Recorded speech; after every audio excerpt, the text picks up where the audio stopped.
Fala, colegas oficiais de justiça, Eduardo Facchetti aqui, oficial de justiça do Estado do Espírito Santo. Eu estou aqui hoje para falar para vocês, como prometido, sobre a primeira das regras, ou princípios que vão minimizar o risco da nossa atividade. Então, o primeiro que eu falei para vocês é: não leve nada para o lado pessoal.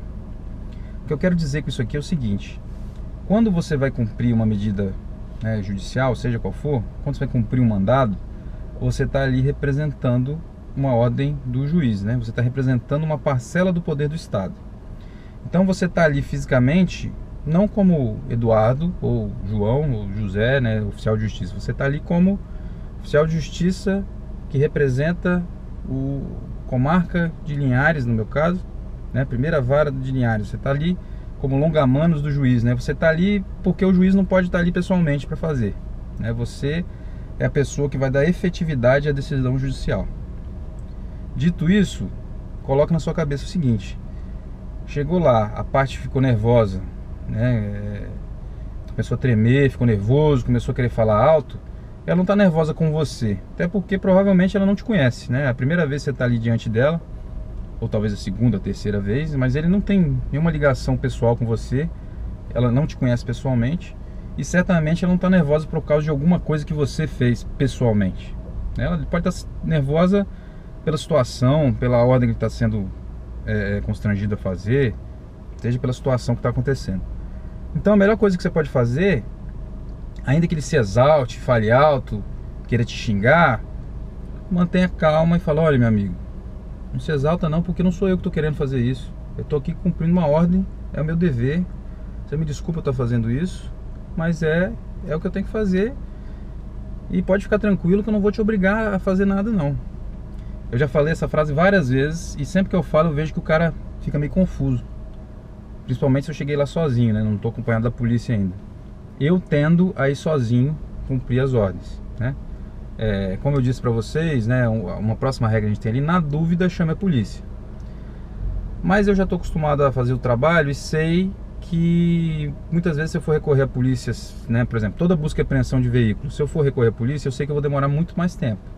Não estou dizendo que você não deva chamar em toda busca e apreensão. Se você acha que você deve chamar, se você se sente melhor cumprindo aquela ordem, chamando a polícia, chame a polícia. Na dúvida, chame a polícia.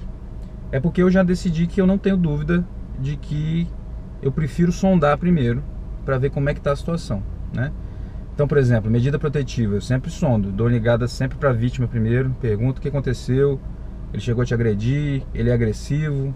A senhora acha que eu chegando lá agora para conversar com ele, ele pode ficar nervoso? Se a pessoa falar que ele é agressivo, ele é nervoso, normalmente ele fica alterado, costuma beber muito, né? E aí sim, eu já chamo a polícia, já vou com a polícia, né? Se o localizador de veículo também me fala: olha, esse camarada é problemático, eu já chamo a polícia antes. Mas normalmente eu chego lá para sondar primeiro. E aí eu chego educadamente, converso com o camarada, preparo o espírito dele para dar notícia ruim. Eu falo: olha, meu amigo, sou oficial de justiça, estou aqui para cumprir uma ordem do juiz. Se trata do seguinte, dou a cópia na mão dele, deixo ele ler. E aí, se ele começa a ficar nervoso, eu sempre falo com ele: olha, amigo, calma, eu não vou te obrigar a fazer nada, pode ficar bem tranquilo. Quando eu falo isso, o cara até fica confuso: vai, mas você não vai me obrigar? Mas em seguida eu completo, falo: não vou te obrigar a fazer nada, não estou aqui para isso, pode ficar tranquilo. E se o senhor não cooperar, né, se o senhor acha que eu não posso fazer isso, não vai me entregar o carro, não vai cooperar, não tem problema, eu vou embora, vou chamar a polícia, e aí a polícia vai vir aqui. Aí pode ser que a polícia seja obrigada a cumprir, sim, mas é pior, né? Porque a polícia vai vir aqui, seus vizinhos vão ver a polícia chegando e tal. Então, quando o cara tem um tempo para pensar nisso tudo, ele começa a perceber que ele não tem muita saída. Então ele já tende a ficar mais calmo, né? E aí, ao invés de eu escalar uma situação, eu acabo desescalando, né? As situações de violência, elas nunca começam assim, no estalo, a não ser que ela seja premeditada, né? Então, uma execução, um roubo que o camarada já está procurando a vítima, ele age de supetão. Mas normalmente, né, no nosso trabalho do dia a dia, a gente vai estar diante de uma agressão social.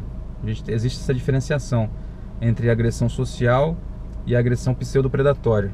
No futuro eu vou explicar isso para vocês. Então, quando a gente chega ali, normalmente o cara cresce, fica nervoso, porque ele está querendo, ele é pego de surpresa muitas vezes, está querendo defender aquele território dele ali. Falou, não, na minha casa ninguém vai entrar. Então você tem que dar tempo para ele perceber que ele não tem muita escolha. Então você tem que conversar com ele calmamente, mostrar para ele como é que funciona, mostrar para ele que se ele não cooperar com você, vai ser pior para ele. E claro que se ele não está te dando abertura para isso, está ficando nervoso, está ficando agressivo, sai fora, né? A gente vai ver que o plano, nosso primeiro plano é sempre evitar a situação. Então você chegou, o cara começou a se alterar, desculpa, então vou embora e tal, e vai embora. Vai embora.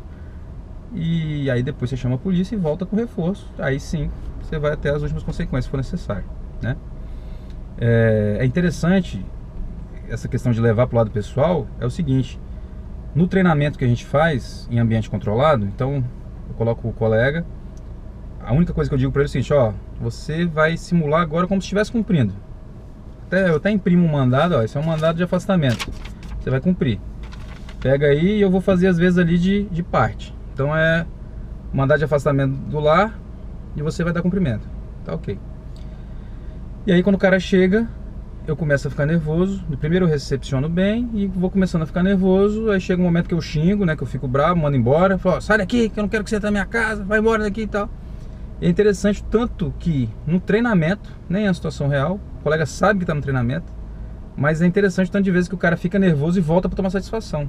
Ou seja, ele leva para o lado pessoal, ele se sente ali pessoalmente agredido e volta para tomar satisfação. E é nessa hora que no treinamento acontece o pior, né? Não vou adiantar para vocês aqui, mas mais de 90% das pessoas que fazem o curso teriam morrido se fosse uma situação real, né?